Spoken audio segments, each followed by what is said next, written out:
Bu video darsimiz davomida biz Desmos platformasidan foydalanib 4x4 bo'lgan matrisaning determinanti va teskarisini topishni ko'rib o'tamiz. Buning uchun desmos.com ya'ni Desmos platformasiga kiramiz. Bundan oldingi darslarimizda Desmos platformasi imkoniyatlari bilan tanishib o'tgan edik. Ya'ni matrisalar ustida bajariladigan amallarni Matrix Calculator bo'limidan foydalanib hisoblar edik. Biz bu bo'limni tanlaymiz va foydalanuvchiga tushunarli bo'lgan interfeys paydo bo'ladi. Bunda yangi matrica hosil qilish tugmachasini bosamiz va bizga 4x4 bo'lgan matrica kerak. Buning uchun satr elementlarini ham 4 ta, ustun elementlarni ham 4x4 bo'lgan matritsani hosil qilib olamiz va elementlarni kiritamiz.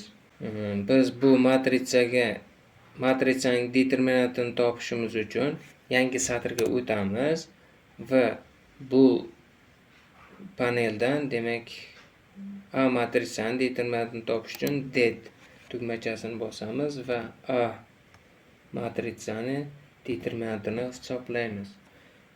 Ko'rishimiz mumkinki, demak, berilgan 4x4 matrisaning determinanti -16 ga tengligi kelib chiqyapti.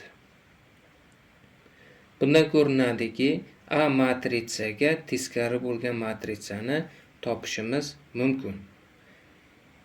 Ya'ni determinanti 0 dan farqli bo'lgan matrisalarning, ya'ni kvadrat matrisalarni, demak, teskarisini topishimiz mumkin edi. Agar determinant 0 ga teng bo'lsa, u matrisani teskarisini topib bo'lmaydi. Demak, teskarisini topishimiz uchun A matrisani belgilaymiz va A ning -1-si, ya'ni A matrisaga teskari bo'lgan matrica hosil bo'ldi. Biz, demak, bu 4x4 bo'lgan matrisaning yechimlarini MATLAB dasturida ham yechib o'tgan edik.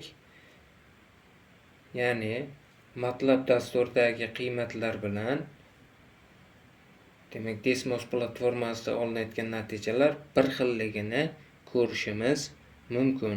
Biz, demak, bundan tashqari bizga B matrica berilsin, ya'ni determinanti 0 ga teng bo'lgan matrisani ham ko'rib o'tamiz.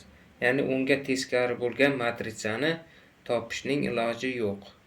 Bunga misol sifatida B matrisamiz 4x4 bo'lgan matrica berilsin. Demak, matrisani elementlarini kiritib chiqamiz. Biz bu matrisaga determinantini hisoblaymiz. Ya'ni determinant B.